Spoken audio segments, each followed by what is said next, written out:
Good afternoon.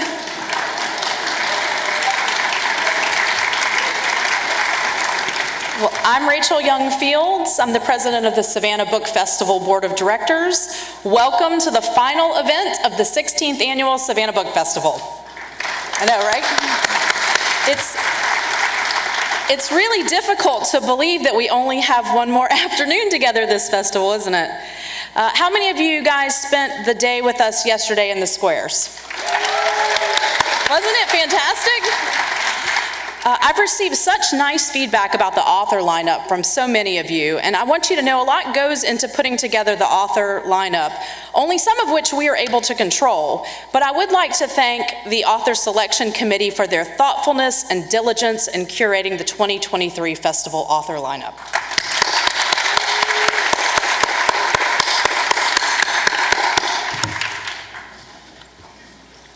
I wrote a little note to y'all in the program and talk about this address that Lincoln gave to the Wisconsin Fair in 1859. He said that, and I'm quoting, "Fairs bring us together and make more pleasant and more strong and more durable the bond of society and political union among us." Now, Lincoln was talking to farmers, not bookworms, although I'm certain a person could be both, but I've found his observations to be true of SBF.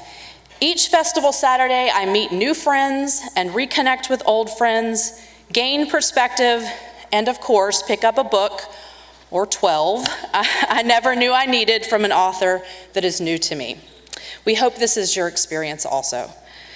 Fortunately, the festival continues this afternoon with our closing address from David Maraniss, thanks to the generosity of our presenting sponsors, the Philip E. and Nancy B. Beekman Foundation, David and Nancy Centron, Robert Faircloth, the Courtney Knight Gaines Foundation, the Gerald D. and Helen M. Stevens Foundation, and through a generous grant from Georgia Humanities.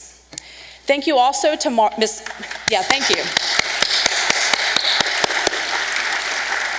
You know, you hear us talk about them throughout the festival, and we really do owe a debt of gratitude to our presenting sponsors. So we appreciate them, and that's why we recognize them throughout the festival.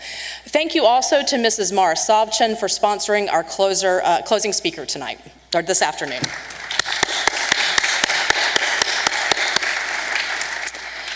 Throughout the day yesterday, you heard a number of SBF board members asking for support from attendees to help this organization manage the increased cost to put on the festival.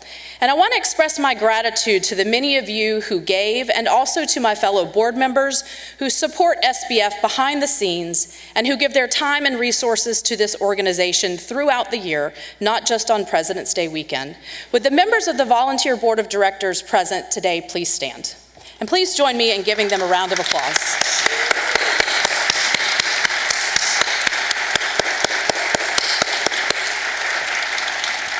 Thanks, y'all.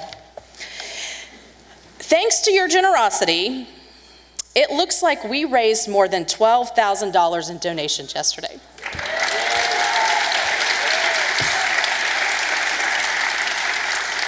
I'm overwhelmed. That's more than 3 times what we usually get on a festival Saturday, by the way. We rely on donations and sponsorships to put on the festival, and we are so grateful that so many of you give year after year. And actually, when I was talking about reconnecting with old friends during Festival Saturday, some of those friends are former SBF board members who have continued to support the festival as sponsors for years and years after they completed their board service. So thanks to each of you for your ongoing support and friendship.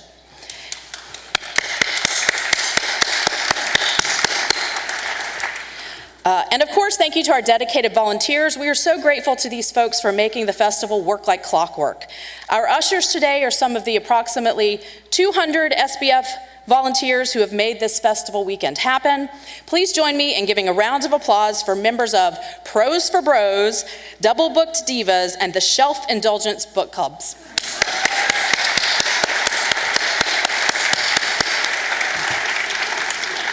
If you're interested in getting involved with SBF, please check out our website for information on how you can volunteer.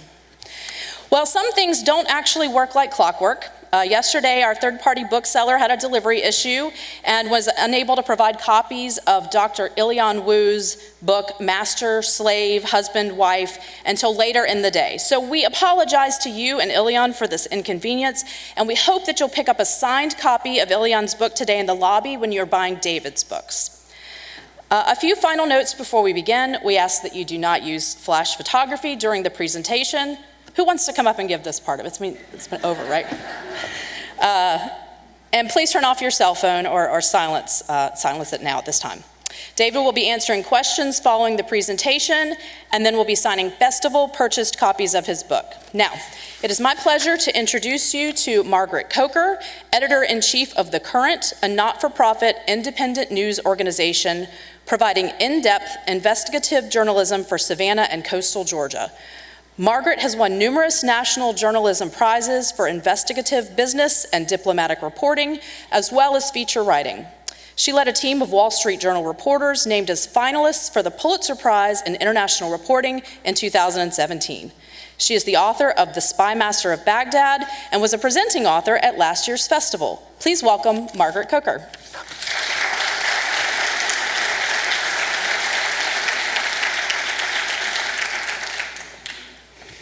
Hello, Savannah. I'm really glad to be here today. For those of you who don't know me, my husband and I have adopted Savannah as our adult hometown back in 2009. We bought our house just after we were married. I hail from a very proud military family, but that for me meant that growing up, we moved around every 3 to 4 years, meaning I really don't have roots anywhere except for the South. And as a cultural and I think respected Southerner, I really believe that Savannah was the kind of place you wish you were from when you weren't born here. One of the things that I really love about Savannah, it's a place that's democratic. I mean that with a small d. It's a place where we are small enough to know our neighbors. It's large enough for everybody to have their own community and for everyone to live the way they want to live. And it's full of broad-minded people, enough to fill a theater on a Sunday afternoon. Everyone here is an engaged citizen who cares about books and are curious to know more about how our different communities across America experience life. So thank you, Savannah, for showing up today for a talk that promises to help us understand more about America, who we are as a nation, about great Americans that you'll read in the biographies that David has written, but also learn more about a great journalist and a great writer. As we all know, great journalists and great writers are rare right now in this time and place. David Maraniss and I grew up in different decades and in different parts of America. We both dedicated our lives to journalism, but before we both became reporters and authors, we both harbored a dream, it turns out, to play baseball. Growing up in Wisconsin, David wanted to play shortstop for his team, the Milwaukee Braves. We all know that they moved to a better town known as Atlanta. And then when I was younger, I wanted to be a starting pitcher for the Atlanta Braves. That didn't work out. In David's case, the Braves' loss of a farm league prospect turned into our great gain as readers. David has followed his father's footsteps into the newspaper world. And as a journalist who works for the Washington Post, David has spent his career illuminating the changing nature of American society through politics and through sports, through our excellence and also our tragedies. David first won a Pulitzer Prize for national reporting in his 1992 coverage of then presidential candidate Bill Clinton. He was also part of a team at the Post who won Pulitzers in 2007 for their coverage of the Virginia Tech shooting. David has written many books that you'll see in the back, or maybe you've read, but it's his trilogy of biographies of sports legends that particularly interest me. As David told me last week, I interviewed him before coming up to introduce him. He said he's been consumed with researching and writing in-depth and illuminating biographies about Vince Lombardi, Roberto Clemente, and now Jim Thorpe. He's been obsessed with these figures, not so much, well, as much as them being great Americans and great athletes, but also as avenues to explore the ways in which changing attitudes and realities of our American society have developed in the 20th century. In his biography of the legendary NFL coach, Vince Lombardi, we learn about how America embraced the role of competition as part of the mythology of success. In the book about the remarkable Roberto Clemente, David illuminates how this fantastic ball player forged a path for Latinos to emulate and the growing acceptance of Latino culture in America. With his latest book about Jim Thorpe, David explores the life and times of an indigenous American whose athletic prowess made him the greatest athlete of the first half of the 20th century, but also helped America overcome some of our prejudice against Native peoples that have been embedded in our culture for far too long. Beyond being a remarkable researcher and storyteller, David remains a top-notch journalist. Last fall, his investigative stories published in The Post have illuminated some of the failures of the NFL's Rooney Rule, so-called Rooney Rule, which was meant to help break racial barriers to head coaching jobs in professional football. David is an excellent choice to speak to us today about the people who are around us, have grown up with us, who reveal some of the best of America, the promise of our nation, as well as some of our continuing challenges. And with that, I hope you'll help me welcome to Savannah Pulitzer Prize-winning author David Maraniss. Thank you.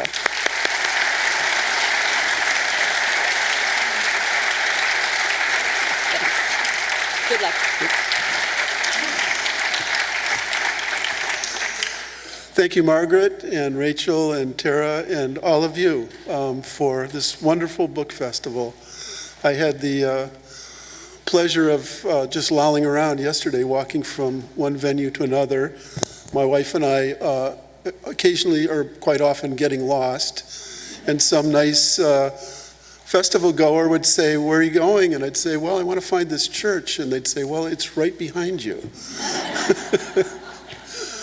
And one very kind woman said, "David, I hope you're practicing your speech." And that wasn't my wife. But, you know, most of all, I appreciate people who love books. And I think that the love of books is always important. It has been throughout history to understand ourselves through story. But now it seems threatened in so many different ways. The notion that here in your own state someone would want to criminalize librarians just boggles my mind. And last week I read about a county in Florida that yanked 100 or more books off the shelves, one of which was a children's biography of Roberto Clemente, the man that I wrote about. If there's any figure that we want young people to emulate, it's Roberto Clemente. And this happened during the same week when there were reports from Turkey after the earthquake there that some of the aid was being diverted.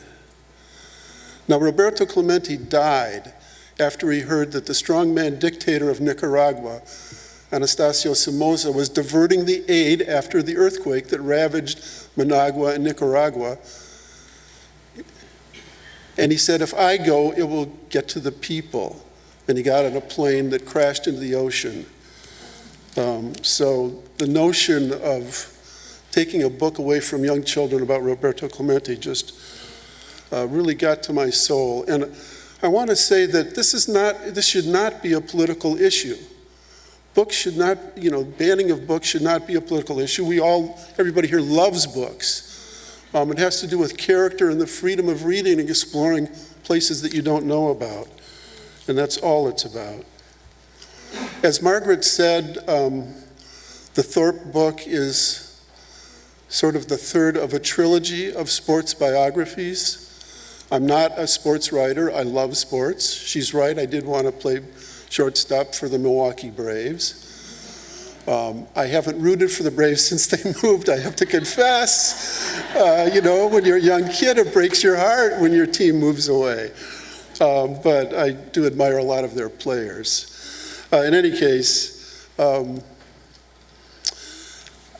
even though I love sports, that's not why I write these books. It's to use the drama and energy of athletic events to illuminate American sociology and history. And as Margaret said, for Lombardi, it was to explore leadership in American life and competition what it takes and what it costs.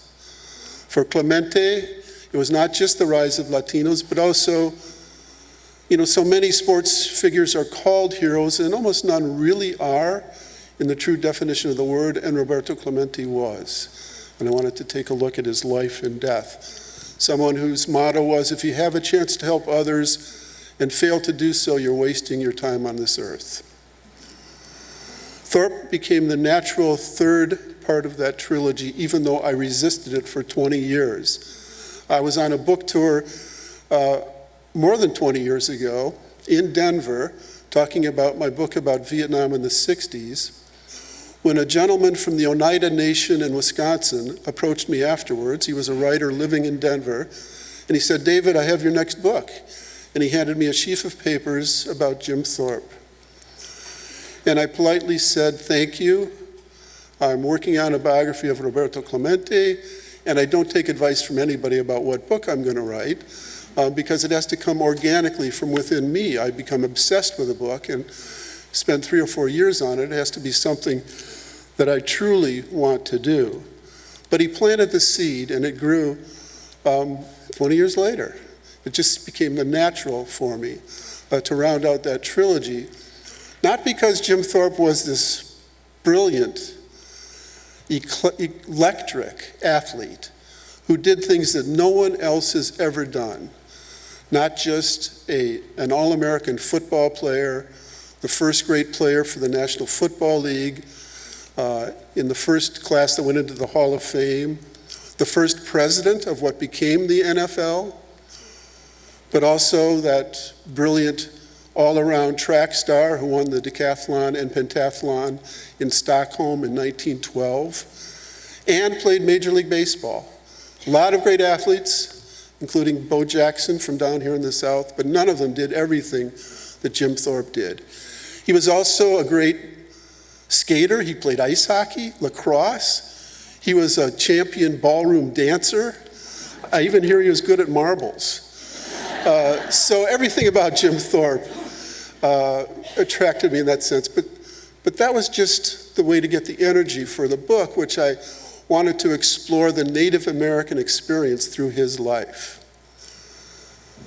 Jim Thorpe was born in 1887 in Indian Territory of Oklahoma, the very year of the passage of a critical legislation that stripped Indians of their communal properties and tried to put them as private landholders in ways that they would eventually even lose that land. It was called the Dawes Act. That affected the people in the Indian Territory of what became Oklahoma. He was a Sac and Fox from the Sac and Fox tribe. His mother told him that he was the reincarnation of Black Hawk, the most famous Sac and Fox leader. The night he was born, there was a thunderstorm over the North Canadian River in Oklahoma, and that's where he got his name, Wathohawk, Path Lit by Lightning, the title of my book. And his path was lit by lightning through all of the travails he suffered. First losing his land, then being sent off to boarding schools, including Carlisle Indian Industrial School in Pennsylvania, where he rose to athletic fame, then struggled throughout a life and ended up dying at age 65 in a trailer park in Southern California.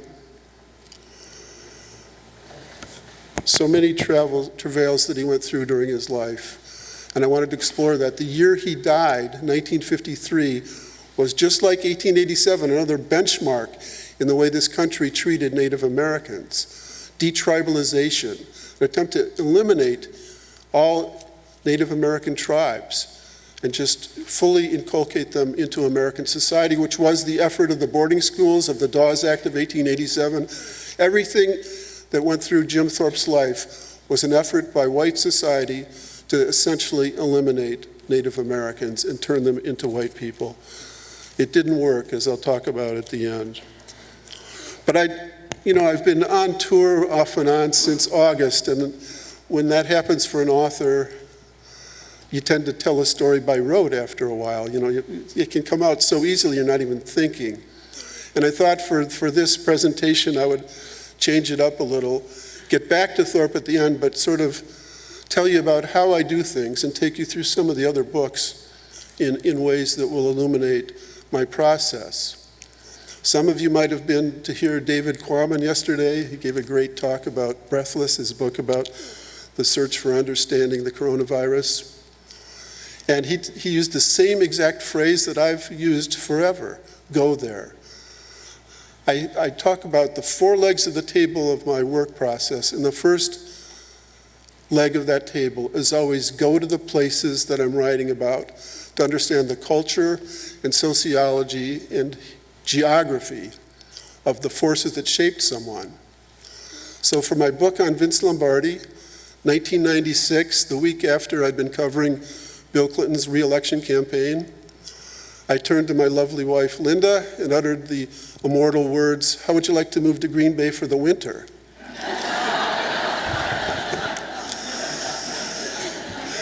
To which she responded, "Brr."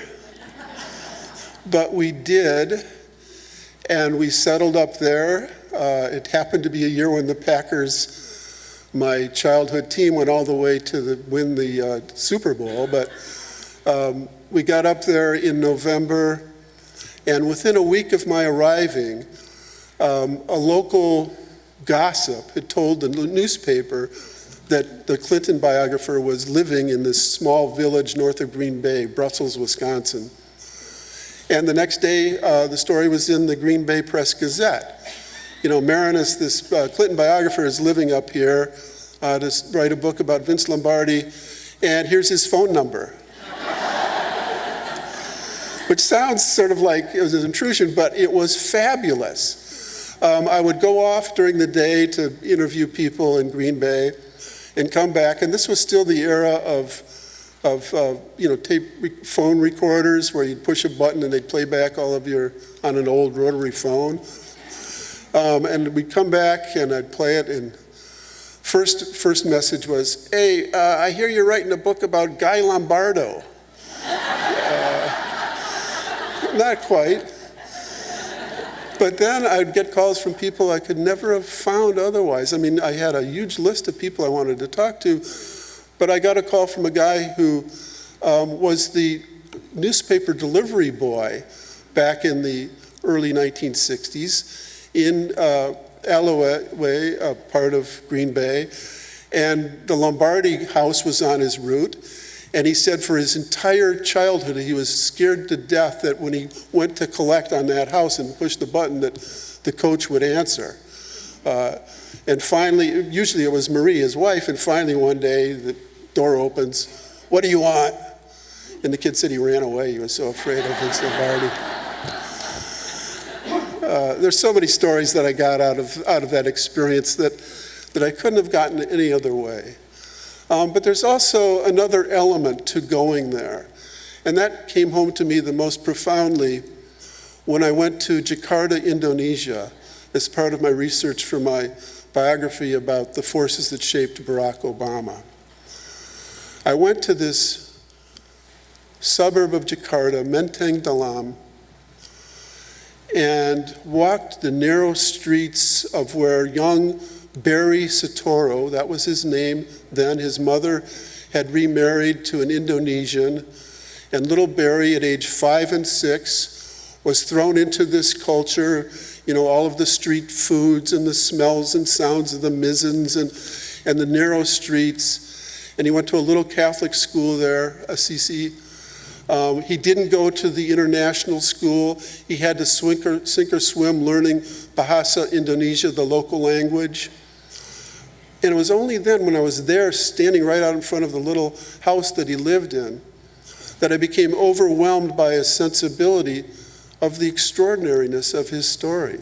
That from that place, on the other side of the world, in this little part of Jakarta, he went from there to the White House. Nothing to do with ideology or politics, but just the story of someone who could make that journey is what I was writing about. The second part of the second leg of my table is to get the documents. And that has happened, you know, I'm a fiend about trying to get all of the papers I can. Perhaps some of you have seen a wonderful new documentary about Robert Caro and his editor, and the title of that is Turn Every Page. And that's what it takes to try to get all the documents that you need for a book.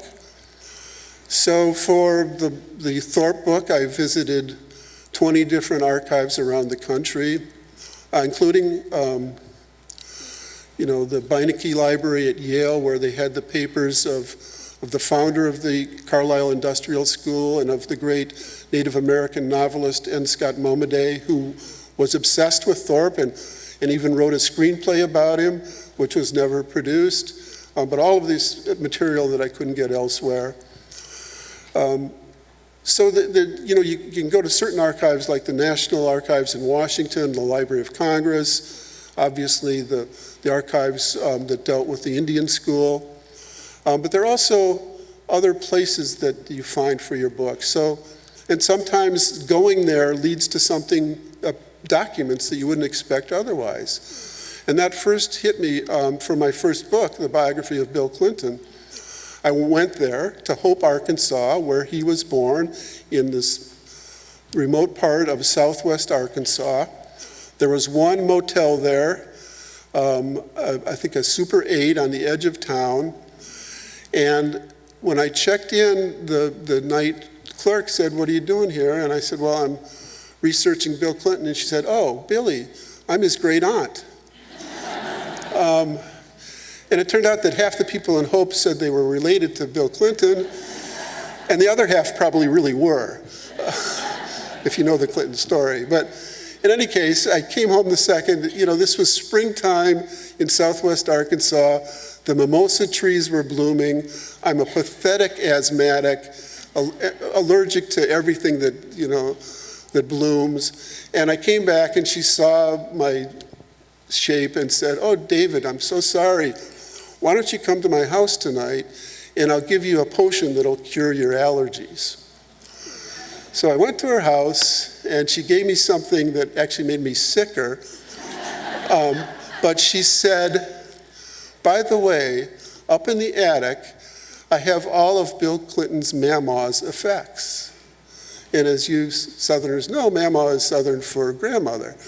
So my heart started beating, and she brought down this box full of things.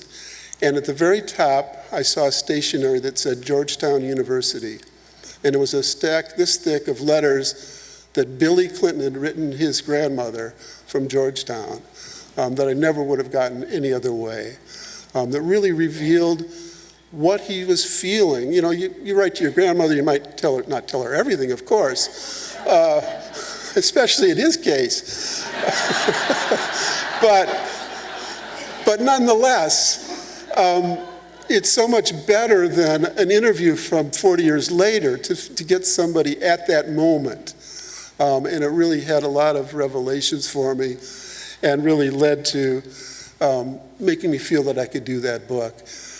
And there's other kinds of serendipity for documents besides just going to an archive. For my Clementi book, the end of the book is the tragedy of why he got on that plane. It was overloaded. The pilot had not slept for more than 20 hours. The owner of the plane had bought it at a part of Miami International Airport called Cockroach Corner. Everything was against it. So I wanted to find out everything I could about that plane crash. And I knew that there would be a lawsuit involving a plane crash, but the papers in San Juan, the court documents in San Juan weren't there. It was appealed to the First Circuit up in Boston. They just had sort of pro forma appeals documents.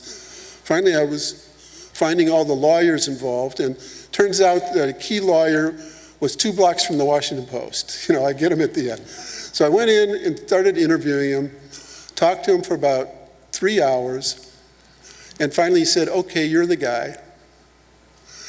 Come with me." Took me to his closet, and there were 3 huge boxes of all the internal investigations of that plane crash that no one had seen before. And that really made that book.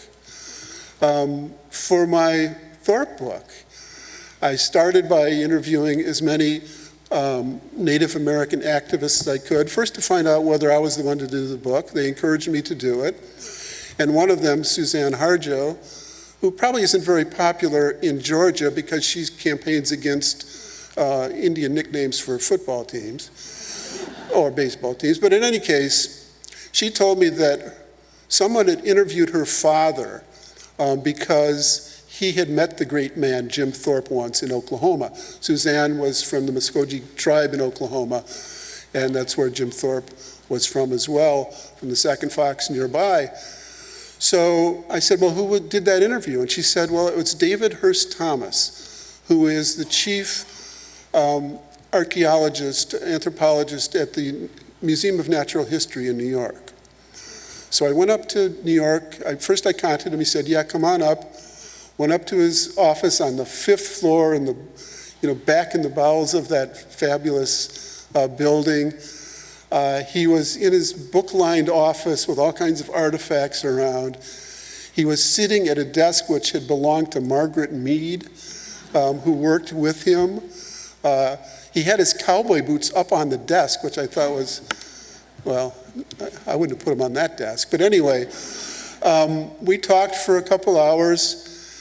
And he told me he'd read my Lombardi book, he'd been interested in football and loved that, and finally said, again, the same thing that the lawyer for Clemente said, okay, you're the guy.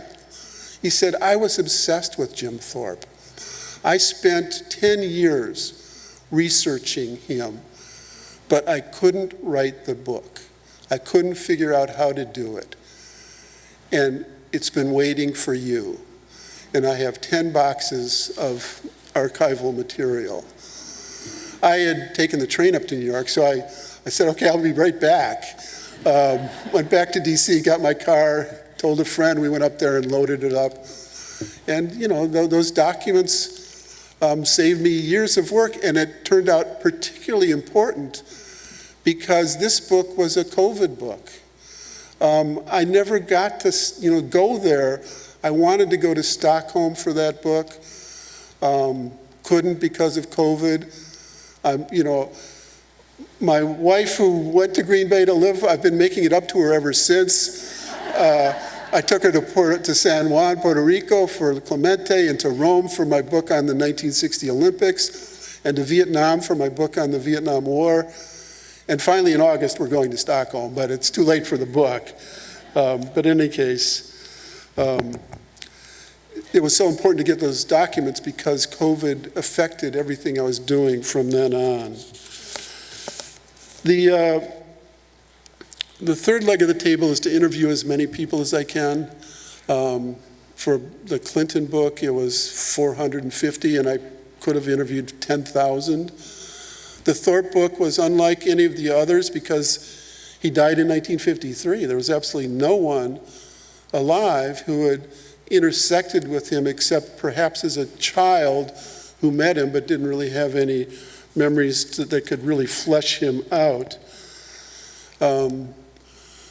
But the interviews are essential to everything I do as well. And the fourth leg of the table is sort of metaphysical. It's to find out what's not there, what the mythology is, to break through the mythology and find the real story. And in every case, it's been somewhat different. For the Obama book, his wonderful memoir, Dreams from My Father, is really well written, but it's not accurate biography in any stretch because he was passing along family stories. And everyone in this audience has heard stories from your parents, your grandparents, your aunts and uncles about something that happened in your family that would describe them. And you don't know whether it's really true or not. And that was what Obama was writing about too. So for instance, in his book, he said that his step-grandfather in Indonesia died heroically fighting the Dutch during the War of Independence.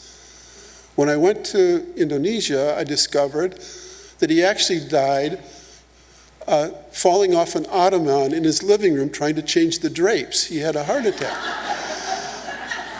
That's real life, right? I mean, but the story becomes this heroic one. So many ways like that. And for the Jim Thorpe story, which is, he, like Lombardi and Clementi, was big enough that he became mythological. So there are so many stories, large and small, that are not the real story. And some he would tell himself, like war stories that aren't necessarily real or not. One time he would tell the story about how once he hit home runs into 3 different states in the same ball game. In Texarkana, he hit one into Arkansas, one into Texas, and then one in right field into Oklahoma. It's wonderful, except it's impossible. It's 23 miles away to get to Oklahoma. But there's another myth that was very essential to my understanding of Jim Thorpe in this book, and that was the larger myth that the Great White Father knows best. And that permeates through the book and through his life story at every step of the way, where the white society and white figures were pushing him in one direction when it wasn't who he naturally was. And the key to understanding that is his coach at Carlisle, Pop Warner. Now, some of you may have played Pop Warner football or know children who did. Pop Warner was a brilliant football coach, very innovative. In the early, he was the coach at Carlisle. This is in the early part of the 20th century, the first decade when the forward pass was first made legal. He was a great proponent of it. He developed many of the formations that became quite popular in football. It was such a freewheeling sport then that he was a trickster. And in that era, one year he had a kangaroo pocket sewn into the jersey of one of the players, and they'd hide the ball in there. And it was legal. Another time he had an end line up right on the sideline, go around the opposition bench, come out on the other side to catch a forward pass. I kind of wish we could do that today, but that was Pop Warner as a coach. As a human being, he was far from brilliant. And at the crucial moment of Jim Thorpe's life, after he won those brilliant gold medals in Stockholm, a story appeared that said that he had played minor league baseball in North Carolina for 2 years. That was true. Jim Thorpe had played Bush League baseball for 2 years. He was paid about $1 a day for it. Hundreds of college athletes in that era were playing baseball in the summer. Most of them were playing under pseudonyms. Jim Thorpe played under the name Jim Thorpe. He never tried to hide it. He went down there because of Pop Warner, who sent a lot of his baseball players there. There's so many reasons that what happened to Jim Thorpe when those medals were taken away is unfair, and I'm not going to go through them all today, but they're in the book documenting it point by point to the point where it's really repellent when you come to the end of that. But in any case, when the story broke, Pop Warner lied. He said he didn't know about it to save his own reputation.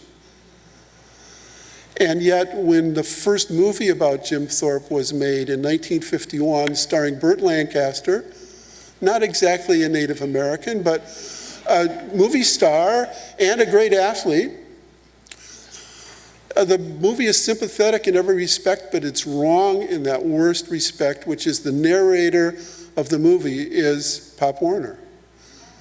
And the implication is, if only Jim had followed his advice, he wouldn't have had the troubles he had in his life. And nothing could have been further from the truth. In 1915, Jim Thorpe was still very popular playing professional football and baseball. And the most popular statue in America was called The End of the Trail.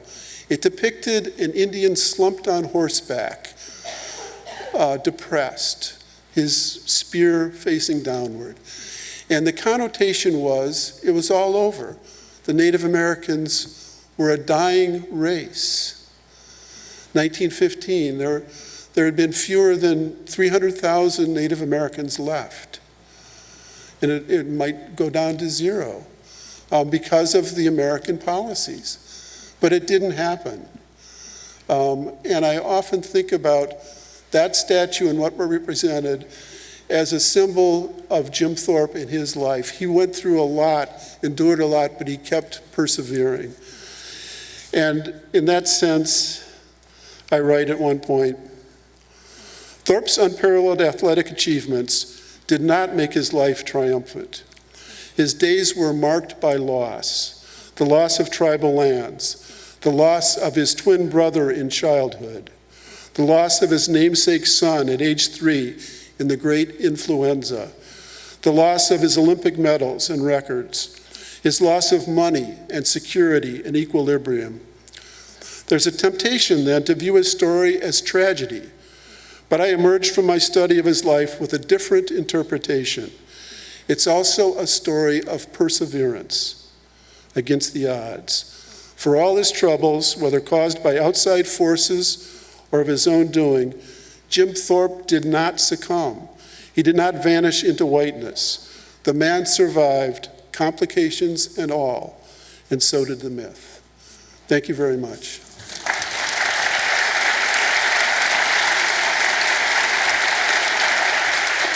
Thank you to David Maraniss.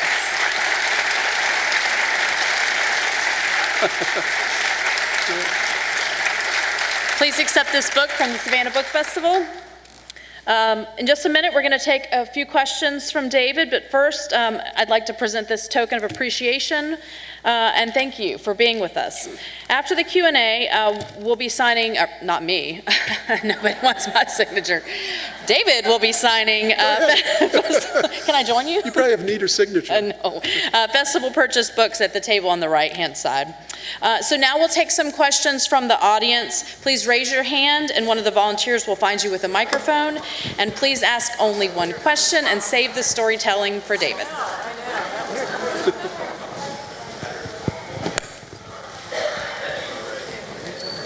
Yes, sir. Is it me? I guess so. I can't see very well. I'm over here. Oh, okay. Got it. Right. Got it. They marched into sunlight. Yes. I'm thinking of the coincidence of the two events, the protests and the ambush. Was that the basis for your writing the story, or did that come later? Did you want to? No. Were you wanting to write something about Vietnam? Yes, thank you for asking that question. I actually was going to talk a little bit more about that, but I figured I was blabbing on too much. So they marched into sunlight, came about because in my previous books about Vince Lombardi and Bill Clinton, as different as they were in every possible respect, they both sort of soared in the 1960s. That was the coming of age of Bill Clinton and people of my generation. The 60s with civil rights in Vietnam and so on. And with Lombardi, that's when he was winning all of those championships in Green Bay. So when I'd get to the 60s, I'd think I'd slow down because I was so fascinated by that as the formative decade of my life. And then I thought I should just write a book about that. And I decided it would be about Vietnam. And I knew there was terrific literature about the war in Vietnam, some okay literature about the anti-war movement, but nothing that brought those two very different worlds together. They were both motivated by the same thing.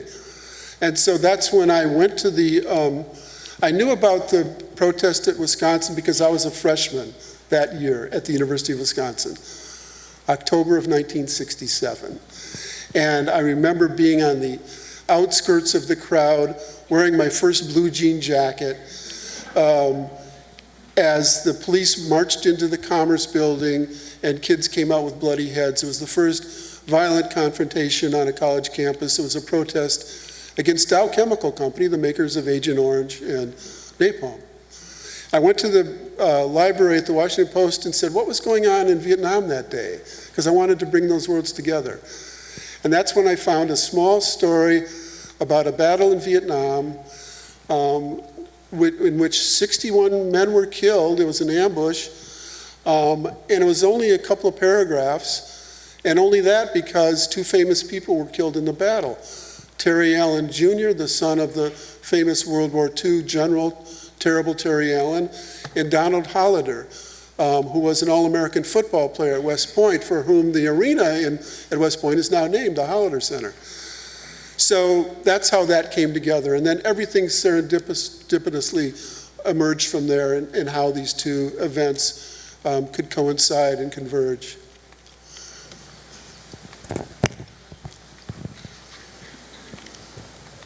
I'm sorry, I can't see, so if someone's... Yeah. Go ahead. On your book on Thorpe, which I just finished, by the way, it was fabulous. Thank you. Did you sense a burning desire in Jim Thorpe that so many other athletes, LeBron James or a Jack Nicklaus, just have an overwhelming desire to be great? And it seems like, well, rather than me give you the answer, did you sense that in Jim Thorpe? Yes, I did. And he, like many great athletes, he felt that he had something to prove. Michael Jordan's a classic case of that chip on the shoulder. Jim Thorpe had a lot of natural talent, and there's often a tendency, unfortunately, to describe somebody who's naturally talented as, well, they didn't have to work at it. And there was a lot of mythology about Jim Thorpe and that during the period when he was great. That he didn't have to train for the Olympics and won the 2 gold medals and so on. He actually did work very hard at what he did. And he did have that burning desire that not many other athletes would have, that helped propel him. He also was in the advanced, an early mind over matter guy. He would, for instance, if he had to jump in the broad jump 24 feet, he would go to the pit and look at it and figure it out in his head, and not even do it, until he had to. So he was always sort of working on the intellectual part of what he was doing as well. He wasn't, at the Carlisle School, he was a fairly good student, not a great student. He had excellent penmanship, as everybody did in that era, I guess. And by the way, his first great teacher at Carlisle was the American poet Marianne Moore, who at age 23 was just out of Bryn Mawr, and her first job was teaching business classes at Carlisle. And she loved Jim Thorpe. Anyway, that's a little bit sidelight, but I do believe that he, like the others, had that extra desire to excel. I really appreciated hearing about your process of the table legs. I really loved the visual of that. And you said, in the case of Jim Thorpe, you were missing one of the table legs in terms of the interview. And how do you, in a case like that, make up for that lack? I had to find ways. So I didn't get to Stockholm, but I found a documentarian named Adrian Wood in Japan, who had been hired by the International Olympic Committee to take old newsreels and turn them into, modernize them.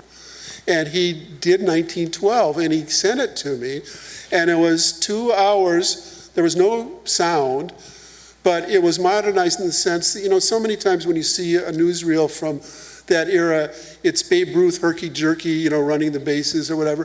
This felt like you were really there in real time. So I could see the people converging on the stadium and feel what it was like to come to watch that and the different events going on. So I wasn't there, but I was there.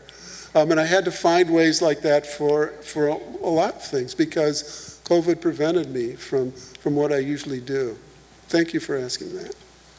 We have one in the balcony. Oh, hello. Thank you. I just finished the book also, and I agree. I thought it was terrific, and your sense of his perseverance really came through. I mean, how did he make it through life? So my question then is, did he have a lifelong mentor, which I can't find in the book? Is somebody that helped him throughout to figure out what he was going to do? He had no mentor. And his personal life was complicated. He ended up with 3 wives. The first two left him, divorced him because he had a drinking problem, and he was always on the move in different places and wasn't home enough.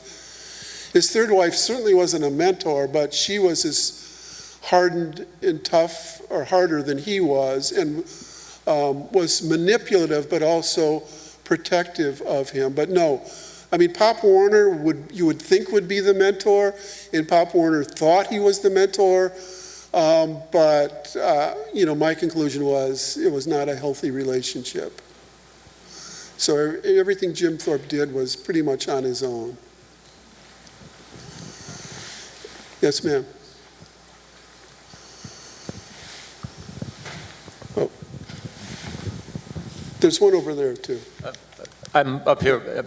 Okay. I did not read the book, so maybe this is answered, but were there specific rivals that pushed Jim Thorpe past the level? Oh, that's one of the great parts of the story.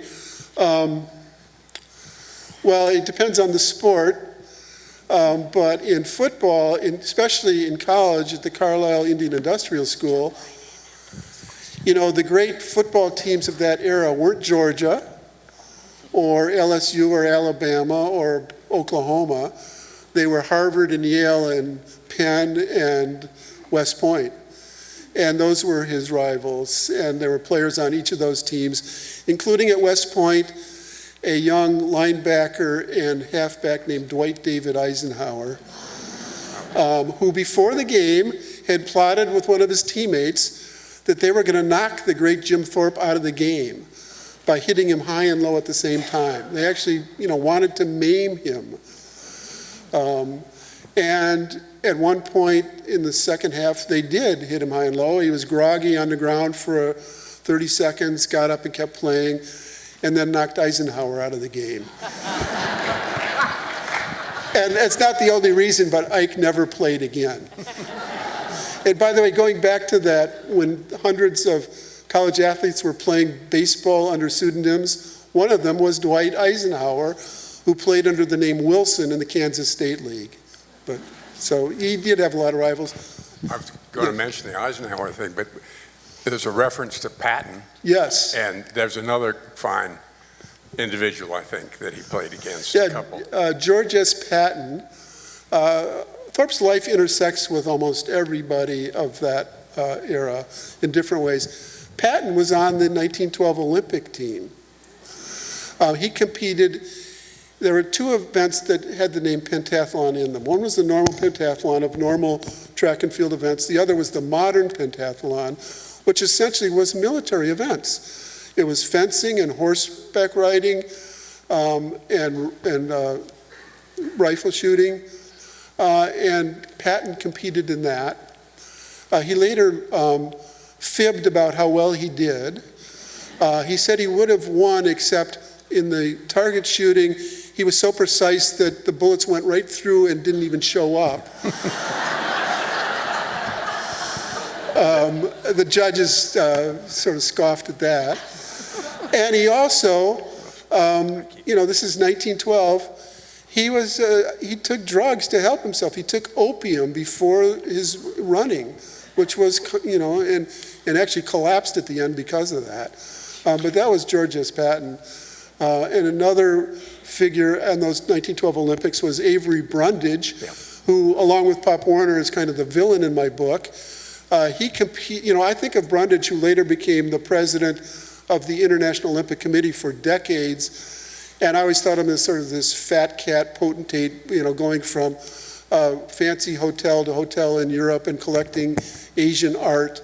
Never thought of him as an athlete. He did compete as a decathlete out of the University of Illinois, living in Chicago then, and he was mediocre at best. And Thorpe clobbered him so badly that Brundage dropped out after 8 events. The same Brundage who would talk about how it's not whether you win or lose or where you're from, but it's all the glory of the sport itself. He couldn't take it when he lost himself. Okay, well, I was going to... And for the rest of his life, out of jealousy and other matters, he deprived Jim Thorpe of getting his medals back, which only this year, or last year I should say, it's 2023 now, he finally got all of his records and medals restored. I had the pleasure to talk with you the other night, and I was looking for numerically entered footnotes, and you said, well, there are lots of notes. I hadn't quite finished the book. Okay. There are 52 pages of notes in the back of the book, so that's very, very impressive. But one of the things that, and then the bibliographies, that really struck me, though, throughout all writing, and that's the amount of sports writers there were, and we in this country read more about sports than about anything, I think, and you captured a lot of that. Well, thank you. And thank I mean, you. there was no ESPN then, or sports talk radio, so it was Grantland Rice and the boys, you know, it was all boys then, writing about it. Yes, ma'am. We have a question from the balcony. Well, I'm going to take, okay. Okay, yes, I'm sorry. Did you find any similarities that attracted you between both Clemente and Thorpe? I read the book on Clemente and I thought it was beautiful, and I just was wondering if you saw these two sports figures as very similar in some ways. Oh, of course, they both had so much to overcome. Clemente, the double prejudice of race and language, you know, a black Puerto Rican playing in Pittsburgh, and he won over that entire town as well as all of Spanish-speaking Latin America, but he had much to overcome. Maybe one of the reasons Florida doesn't like his book is because they had spring training in Florida at a time when the team would stay at a hotel in downtown Fort Myers, and Clemente lived with a family across the other side of the tracks because he couldn't even go to the introductory session of all the ball players because of that. Thorpe dealt with racism in so many ways throughout his life. You know, he was always on the warpath, taking scalps. That's the way they would write about him. He would, like every other a native athlete, he was called chief. He wasn't a chief. You know, Native Americans, unlike African Americans, there is one distinction, which is that African Americans were not just segregated against, but they were diminished in every respect.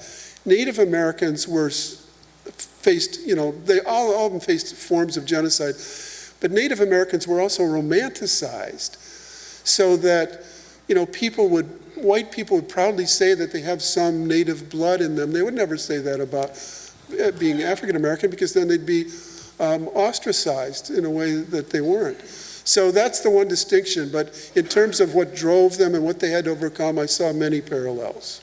Yes. Yes, ma'am. Oh, thank you. I want to thank you for coming to Savannah, and your talk has been so engaging and so interesting, and it's really the perfect ending to a perfect festival and a perfect weekend, so thank you for coming. Thank you. You've told so many funny stories here, and I have to admit I have heard you before, and you've talked about Clinton, and you once in a talk that I heard before told a great story about how Clinton felt about you. And if you're comfortable doing it, I'd love to hear that story again. It's a question of whether the audience is comfortable at one point hearing the F word. Is that okay? All right. So after my biography of Bill Clinton came out in 1995, he loved half the book and hated half the book because it was about him in all of his contradictions. So, you know, after it came out, Hillary moved out of their bedroom for 3 months and blah, blah, even though it's not a book about sex, really, at all. I mean, there's just an honest portrayal of him. So he didn't talk to me for 2.5 years. And finally, then, there was the meeting of the American Association of Newspaper Editors in Washington. And whenever it's held in Washington, the president traditionally speaks to the newspaper editors. And I had won a major award, so I was on the dais when Clinton was speaking. And this was right after he'd fallen off the steps at Greg Norman's house, and so, you know, the golfer, and so he was on crutches. He had a crutch, and he came in. I was on the other side. He gave his speech, and to get past me to work the rope line after his speech, well, we finally confronted each other, and I had so many things I wanted to say. I was completely tongue-tied. I don't know what I said, not much. And he said, as usual, the perfect thing. He said, "Hi, David, congratulations on your award. Nice tie." So my wife and my dad were in the audience, and I whispered down to them, he said, "Nice tie." So he goes down there. He won't talk to me, but he has his arm around my wife, and he's talking to my dad about Greg Norman and who knows what for a few minutes. And my dad's first words to him were, "Nice tie, Mr. President."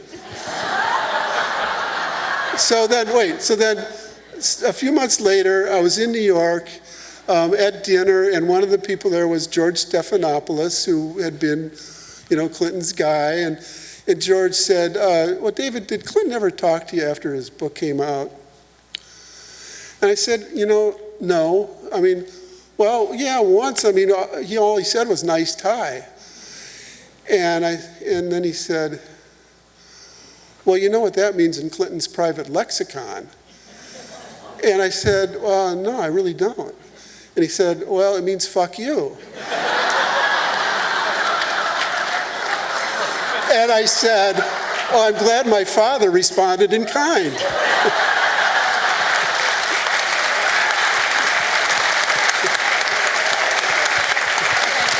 Thank you.